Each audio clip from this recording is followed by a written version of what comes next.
오늘 우리에게 허락된 말씀은 신약성경 요한복음 10장 35절 36절 말씀입니다. 요한복음 10장 35절 36절 말씀 봉독해 드리겠습니다. 성경은 패하지 못하나니 하나님의 말씀을 받은 사람들을 신이라 하셨거든.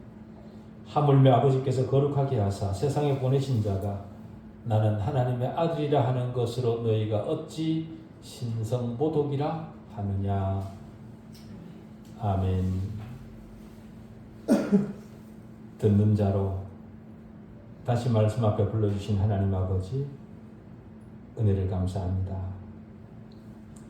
오작동하던 우리 이성이 말씀에 의해 다시 정상을 회복할 수 있도록 또 한 번의 기회를 허락하셨습니다. 하나님께서 주신 기회를 선용할 수 있게 해 주십시오. 우리 지혜로 세계를 설명하려는 모든 시도를 내려놓고 하나님의 말씀이 우리를 설명하게 해 주십시오. 인간의 뿌리 깊은 전통적 사고가 설득력을 가지지 않게 해 주십시오. 우리 경험이 말씀을 재단하지 않게 해 주십시오. 말씀을 설명하려는 모든 시도를 내려놓고 하시는 말씀을 들을 줄 알게 해 주십시오. 인간의 경험적 개념으로 성경을 왜곡하지 않게 해 주십시오. 우리가 추구한 하나님 지식이 아니라 이미 명백히 알려진 하나님 지식을 더 견고히 하는 말씀 되게 해 주시옵기를 우리 주 예수 그리스도 이름으로 기도하옵나이다. 아멘. 신성모독이라며 주님을 몰아세우고 돌로 치려했던 당시 유대종교 지도자들의 말에 대답하시는 주님의 그 대답 속에 성경의 본질을 언급하는 말씀이 있습니다. 성경의 본질은 그리스도인에게 대단히 중요한 것이기 때문에 특별히 따로 살펴볼 가치가 충분합니다. 종교 지도자들은 주님이 자칭 하나님이라 한다 라고 해서 주님을 고소했습니다. 그때 주님께서 시편 82편 6절을 들어서 그들의 고소에 답변하셨습니다. 시편 82편 6절에 신들이라는 말이 나오는데 그 말은 이스라엘의 사사들을 가리키는 말입니다. 사사들은 재판장이었습니다. 이들은 하나님을 대신해서 재판을 했고 그들이 율법을 따라 내리는 선고는 곧 하나님의 선고였습니다. 그래서 이들에게 하나님 대리자로서의 확실한 신적 지위를 사사들에게 부여해 준 거죠. 다시 말해 하나님의 영감에 의해 기록된 완전 무결한 책을 통해 구약시대 사사들이 하나님의 법을 집행하도록 위탁을 받았고 위탁받은 그들에게는 하나님의 권위가 있기 때문에 그들을 신들 혹은 지존자의 아들이라고 불렀다면 그들보다 더 고귀한 위탁을 받은 분이 그 위탁받은 증거를 제시하고 자신을 하나님의 아들이라 부르는 것이 왜 잘못이냐? 잘못 없는 나를 참남죄로 고소하는 것은 부당하지 않냐? 주님이 지금 그렇게 대꾸하고 계시는 겁니다. 주님이 말씀하신 것처럼 성경은 패할 수 없습니다. 왜냐하면 성경은 하나님의 영감에 의해 기록된 완전한 하나님 말씀이기 때문에 그렇습니다. 신학은 그것을 성경의 완전 영감성 또는 성경의 무오류성 혹은 성경의 전적 불멸성이라 그렇게 부릅니다. 비교적 현대에 이르기 전까지는 주님의 이 진술을 교회는 전적으로 받아들였습니다. 그러나 현대에 이르러 성경에 대한 정통적 관점이 일부 신학자들에 의해 거부당하면서 성경 무오성 교리가 교회 현장에서 많이 후퇴했습니다. 그래서 많은 사람들에게 성경은 인간에게 말씀하시는 하나님의 말씀이라기보다 하나님에 관한 인간의 말로 이해되고 있습니다. 그렇게 되니 당연히 성경의 권위도 많이 약화되었죠. 그러나 우리는 성경의 완전 영감성과 무오류성을 믿고 지켜야 합니다. 4세기 예루살렘의 시릴은 이렇게 말했습니다. 우리는 성경이 아니고서는 그 어느 것도 전하지 말아야 하고 단순한 개연성이나 어떤 논증들을 늘어놓음으로써 길을 잃지 않아야 한다. 왜냐하면 믿음으로 말미암아 구원받는다는 것은 성경으로부터만 입증되기 때문이다. 그렇게 말했습니다. 라틴어 벌게이트역의 번역자인 제롬에게 보낸 편지에서 어거스틴은 이렇게 말했습니다. 나는 성경만 무오하다고 주장하는 법을 배웠습니다. 어거스틴은 또 삼위일체에 관한 자신의 논문 머리말에 내가 쓴 이 글을 성경으로 오인하지 마십시오. 내 글과 다른 것을 성경에서 발견하거든 의심 없이 성경을 믿으십시오. 그렇게 말했습니다. 우리는 성경의 저자들이 어느 방면에서나 잘못 쓴 경우가 없음을 확고히 믿어야 됩니다. 루터도 성경은 그리스도의 요람이라 그렇게 성경의 무오성을 인정하는 말을 했습니다. 그런데도 루터의 이 말을 후대 일부 해석자들이 왜곡해서 루터가 성경을 계시 자체로 보기보다는 성경 안에 있는 계시성을 믿었다. 그렇게 해석을 했습니다. 다시 말해 성경이 그리스도를 내포하고 있다는 거죠. 성경이 하나님의 영감에 의해 기록된 하나님 말씀이 아니라 성경 내용 중에는 그리스도에 관한 것도 있다라는 식으로 루터의 말을 왜곡 해석한 겁니다. 아무리 인문학이 읽는 사람의 해석도 중요하게 인정한다고 하더라도 저자의 의도를 지나치게 왜곡해서는 안 됩니다. 그런 해석자들의 해석을 찬성하는 사람들 중에는 요람 안에 있는 보석이 중요하지 요람은 아무것도 아니다. 그렇게까지 받아들이는 사람들도 있습니다. 다시 말해 성경이 중요한 것이 아니라 성경 안에 담겨 있는 그리스도만 중요하다라는 겁니다. 물론 물질로서의 성경책 자체가 우리 신앙의 대상은 아닙니다. 그러나 하나님 말씀으로서의 성경은 우리 신앙의 대상입니다. 그렇기 때문에 성경을 경홀히 취급하는 것은 하나님을 홀대하는 것과 같습니다. 또 어떤 사람들은 성경이 다 하나님 말씀은 아니다라는 식으로 받아들이기도 합니다. 그러나 디모데후서 3장 16절은 분명하게 얘기를 하기를 모든 성경은 하나님의 감동으로 된 것으로 그렇게 얘기를 합니다. 일부 성경이 하나님의 감동으로 되었다 그렇게 말하지 않습니다. 루터도 그리스도 안에 있는 구원의 복을 사람에게 제시하는 성경의 가치를 최고로 높이 평가하기 위해서 그렇게 얘기를 한 것이라면 루터의 의도를 살려줘야죠. 루터는 구약에 대한 머리말이라는 글의 서론에서 이렇게 얘기를 했습니다. 모든 경건한 그리스도인에게 신실하게 경고하며 간절히 부탁하는 것은 성경에서 자주 만나는 언어의 단순성이나 이야기들 때문에 넘어지지 말라는 것이다. 모든 경건한 그리스도인은 성경이 아무리 단순하게 보인다 할지라도 지존하신 위엄과 능력과 지혜를 갖추신 하나님의 말씀과 행사와 판단과 행위임을 의심하지 말아야 한다. 그렇게 말했습니다. 루터가 그랬듯이 성경은 사람에 의해 쓰여졌지만 사람으로부터 나온 것이 아닙니다. 그렇기 때문에 하나님의 말씀과 사람의 말을 구분하여 인식할 줄 알아야 됩니다. 사람의 말은 소리에 불과하기 때문에 공중으로 흩어져 금방 사라져 버립니다. 그러나 하나님의 말씀은 죽음과 지옥보다 크고 위대합니다. 하나님 말씀은 하나님의 능력의 일부를 형성하고 영원토록 변함없이 동일한 효력을 가집니다. 칼빈은 하나님의 말씀인 성경은 선지자들이 스스로 말한 것이 아니다. 선지자들은 성령의 도구가 되어서 하나님으로부터 선포하라는 명령을 받은 것만 말했다. 그렇게 말했습니다.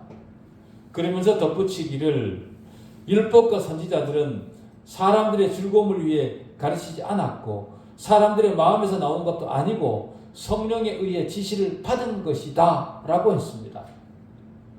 그러면서 이렇게 결론 짓습니다. 우리가 하나님께 대하여 가지는 경외심을 가지고 성경을 대해야 된다. 왜냐하면 성경은 하나님에게서 나온 것이고 인간으로부터 나온 것이 전혀 섞여 있지 않기 때문이다. 칼빈은 그렇게 결론 내렸습니다. 존 웨슬리는 이렇게 또 얘기를 했습니다. 성경은 그 자체로 충분한 원칙이다. 하나님의 영감을 받은 사람들이 단번에 세상에 전한 하나님 말씀이다.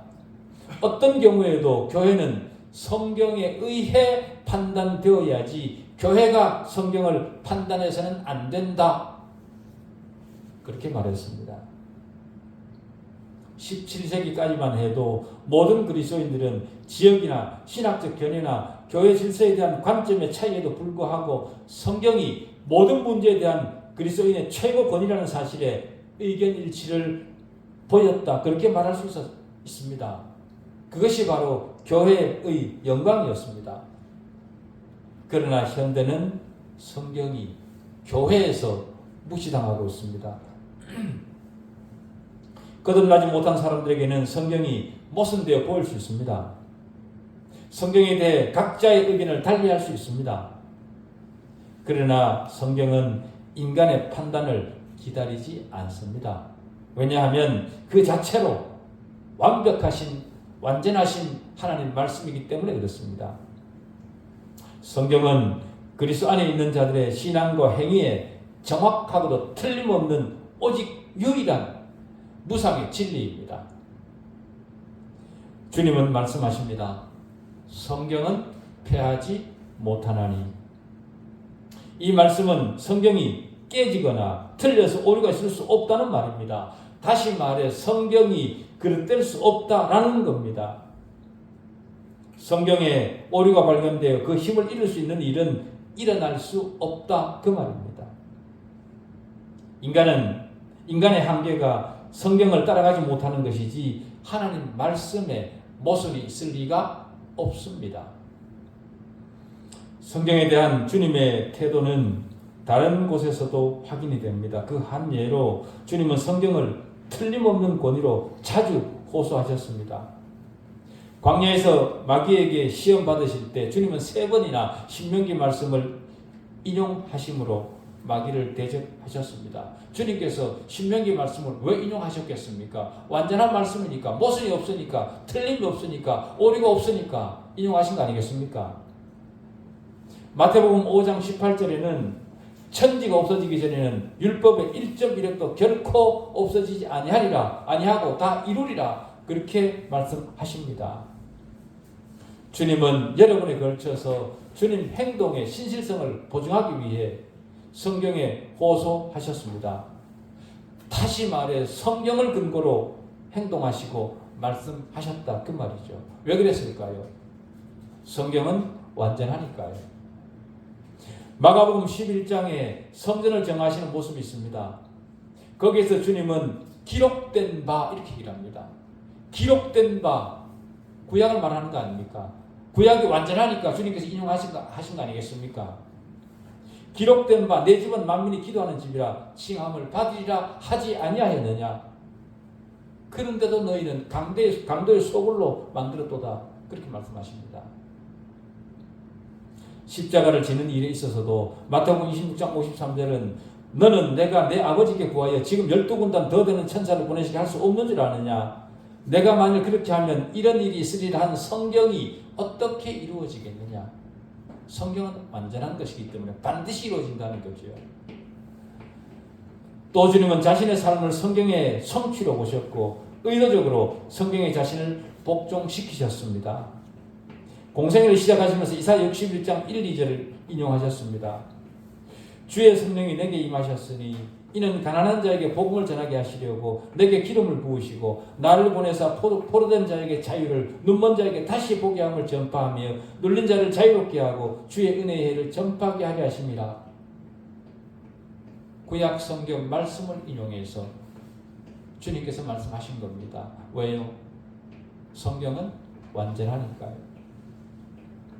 주님은 율법이나 선지자를 폐하러 오신 것이 아니라 이루려 하심이라고 하셨습니다.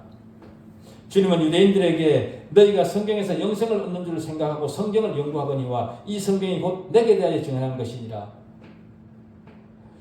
주님의 이런 모든 말씀을 근거로 해서 볼 때 주님은 구약을 높이 평가하셨고 구약을 권위 있는 계시로 인정하셨으며 구약에다가 자신을 부단히 복종시키셨습니다.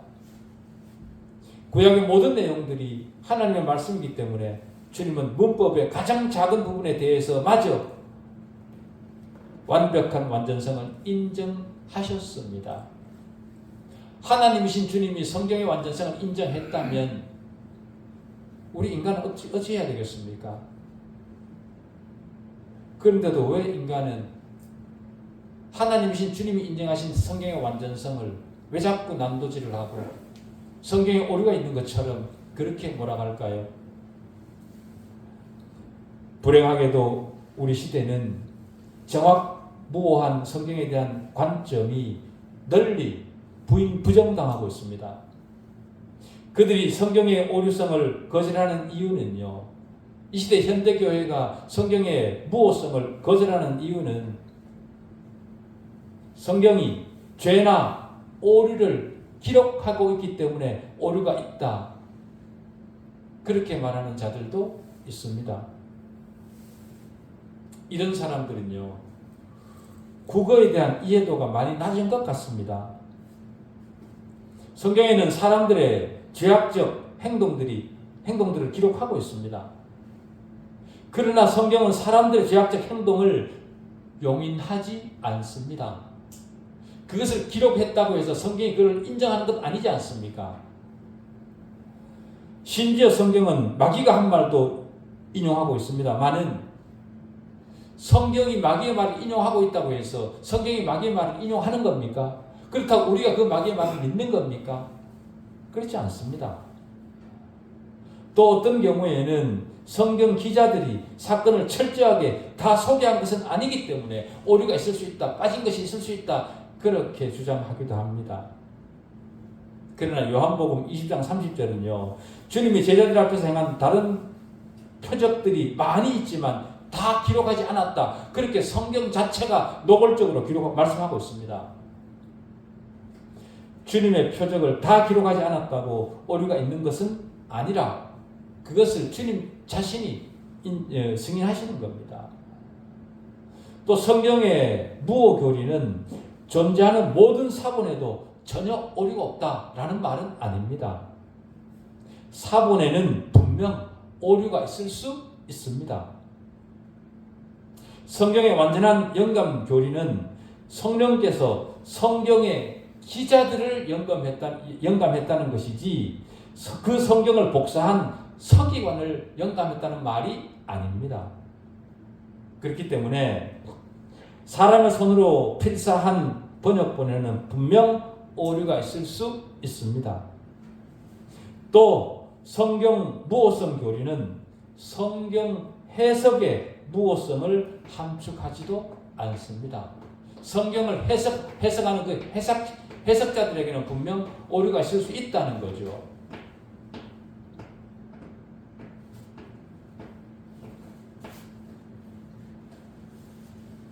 성경의 무오성 교리는 성경의 각 책들이 그 원본에 있어서 오류가 없다는 것이고 성경이 하나님으로부터 나온 것이라고 전할 때 그 말은 절대적으로 틀림없는 권위를 성경이 소유하고 있다 그 말입니다.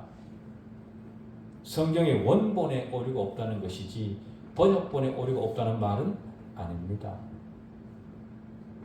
또 어떤 사람들은 진리를 전달하는 도구로서의 언어를 문제 삼기도 합니다. 그래서 혹자는 진리는 언어를 초월하는 것이라 그렇게 하기도 하고 또 어떤 사람은 성경 단어보다 성경의 사상에서 진리가 발견되어야 된다 그렇게 말하기도 하고, 또 어떤 사람들은 성경을 듣는 자의 주관적 체험 속에서 진리가 발견되어야 된다 그렇게 주장하기도 합니다. 그러나 그런 주장들은 모두 넌센스에 불과합니다. 영감되지 않은 자들에 의해 어떻게 영감된 진리가 나타날 수 있겠습니까? 말이 안 되죠. 만일 성경이 온전히 영감되었다면 성경의 단어 하나하나가 다 영감되었음이 틀림없습니다. 그것을 신학은 축자적 영감설이라 그렇게 부릅니다.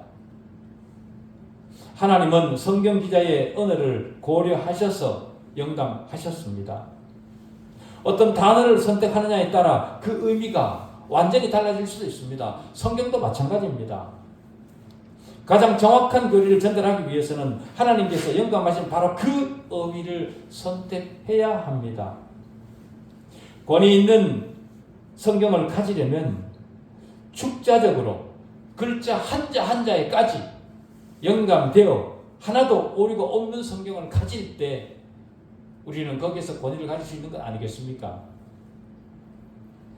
그런데도 축자적 영감성을 부인하고 진리는 그 진리를 해석하는 사람의 주관에 달려 있다 그렇게 얘기를 한다면 사실 진리는 진리로서의 의미를 전혀 가지지 못합니다. 왜냐하면 진리를 말하는 사람의 의도와 관계없이 듣는 사람 나름대로 그 진리를 해석해 버린다면 진리를 말하는 사람의 의도는 완전히 무시되기 때문에 그렇습니다. 그것이 정말 진리라면 그 진리는 시대를 불문하고 그 진리 앞에 있는 모든 인간의 주관성은 포기되어야 되고 그 진리 앞에 인간을 맞춰야 됩니다. 그것이 진리이죠. 시대에 따라 변하는 것이라면 그것이 어떻게 진리일 수 있겠습니까? 하나님께서 성경 기자에게 어떤 의의를 영감하셨다면 영감하신 분의 의도가 왜곡 없이 드러나야 됩니다. 인간은 하나님과 동등할 수 없습니다. 하나님의 생각은 인간의 생각과 다릅니다. 하나님의 말씀에는 하나님의 의도가 있습니다. 하나님은 성경에서 자신을 계시하실 때 말로써 하셨고 그 모든 말씀은 영감되었고 사용하신 어휘마다의 하나님의 진리를 전달하고 있습니다. 그 사실을 인정할 때 주님의 가르침에 우리가 전적으로 부합할 수 있는 겁니다. 하나님이 사용하신 어휘를 전적으로 동의하지 못하면 성경이 사용하고 있는 모든 어휘에 대해 신뢰를 갖지 못하게 됩니다. 그래서 성경의 충분성을 인정하지 못하고 성경 자체만으로는 불충분하다 그렇게 생각을 해서 인간의 말로 성경의 부족함을 보충하려 듭니다. 현대교회가 그렇습니다. 현대는 이런 시도들이 교회 안에 평배합니다. 그래서 인문학적 지식이나 세상적 예화로 하나님의 말씀을 보충하고 있습니다. 성경에 대한 바른 관점을 가지고 있지 못하면서 성경의 큰 교리들을 믿는다고 말하는 것은 논리에 맞지 않습니다. 믿는 사람도 성경 교리 앞에 완벽할 수는 없습니다만은 최소한 성경이 하나님의 영감으로 기록되었다는 사실에 대해서는 의심하지 말아야 됩니다. 그런데도 성경의 축자적 영감성을 부인하는 많은 논리들이 교회를 뒤덮고 있습니다. 예컨대 성경의 기자들이 기계적으로 하나님의 말씀을 받아 썼을 뿐이라고 주장하는 기계적 영감설, 혹은 성경의 내용에 따라 영감을 주셨다는 동력적 영감설, 그리고 인간과 유기적 관계 조화를 이루면서 저자들을 격려하여 기록되었다는 유기적 영감설이라는 그런 주장들이 교회 안에, 신학교 안에 널리 퍼져 있습니다. 그래서 너는 어떤 것을 취할래? 신학이 그렇게 인간을 나쁜 길로 유도하고 있습니다. 또 어떤 사람은 성경 번역 과정에서도 하나님의 영감성을 느낀다 그렇게도 말하지만 복음적 관점은 번역에 대해서는 아무런 말도 하지 않습니다. 우리는 주관적 관점을 따라 자신들의 생각을 주장하지만 하나님은 성경의 원문, 한 글자 한 글자에 영감을 주셨다. 그렇게 인정하고 믿어야 됩니다. 하나님께서 영감을 주셔서 기록된 말씀이기 때문에 성경은 정확무오합니다. 그래서 주님은 성경은 폐할 수 없나니 라고 하신 거죠. 주님의 분명한 지시가 있음에도 불구하고 주님의 뜻을 왜곡하려는 다양한 시도를 우리는 경계해야 됩니다. 다른 말로 성경의 불가항력적 권위를 인정해야 된다 그 말이죠. 최소한 우리 수평교회 멤버들은 그렇게 해야 됩니다. 여러 시대에 걸쳐서 사람들은 성경을 불신하고 자기들의 삶에서 성경이 세력을 구축하지 못하도록 애를 써왔습니다. 그러나 성경을 무너뜨리려고 시도한 그들이 결국은 무너졌지, 성경은 무너지지 않고 지금까지 굳건히 지켜져 왔습니다. 왜 그렇습니까? 하나님이 지키셨기 때문에 그렇습니다. 성경은 등불로 혹은 거울이나 칼, 씨앗으로 불려지기도 하고요. 거기다가 성경은 불과 망치로 불려지기도 합니다. 불이라 불려지는 것은 성경 말씀이 심판대에서 타오를 것이기 때문에 그렇고요. 망치로 부르는 것은 성경 앞에 무릎 꿇지 않는 모든 사람을 부숴버릴 것이기 때문에 그렇습니다. 예레미야 23장 29절에 이렇게 얘기를 합니다. 여호와의 말씀이라 내 말이 불같지 아니하냐, 바위를 쳐서 부서뜨리는 방망이 망치 같지 아니하냐, 그렇게 말씀하십니다. 그런데도 성경에 의심을 품고 성경에 저항하시겠습니까? 성경에 저항하는 자는 부서질 것입니다. 성경은 절대로 폐하여지지 않습니다. 왜냐하면 하나님이 지키시기 때문에 그렇습니다. 성경은 단순히 인간이 기록한 또 하나의 고전에 불과한 책이 아닙니다. 성경의 저자는 하나님이십니다. 그렇기 때문에 다른 고전과 다른 능력이 성경 안에 있습니다. 고전은 저자도 있고 독자도 있지만 성경에는 저자만 있습니다. 독자의 주관적 판단에 개입할 수 없습니다. 우리가 원하기만 한다면 성경은 우리를 얼마든지 변화시키고도 남습니다. 로마서 13장 14절은 어거스틴을 변화시켰고요. 루터는 로마서 1장 17절 복음에는 하나님의 의가 나타나서 믿음으로 믿음에 이르게 하나니 기록된 바 오직 의인은 믿음으로 말미암아 살리라는 이 한 구절이 자기 자신을 하늘로 들어가는 문을 열었다, 그렇게 얘기를 했습니다. 이 한 구절이 하늘로 다가가는 문이 되었다, 루터는 그렇게 얘기를 했습니다. 어느 시대나 그렇습니다. 하나님 말씀은 살아서 운동력을 가지고 한 개인을 완전히 돌려세웁니다. 마음속에 돌이킬 수 없는 강력한 변화를 일으킵니다. 그럼에도 불구하고 어떤 사람들은 하나님의 말씀을 거절하고 멸시합니다. 그러나 하나님의 말씀인 성경은 지금도 여전히 하나님 백성들 앞에서 일하십니다. 나를 변화시키시고 여러분을 변화시키신 말씀 앞에 절대적 순종이 있는 우리 남은 신앙 되시기를 바랍니다. 기도하시겠습니다.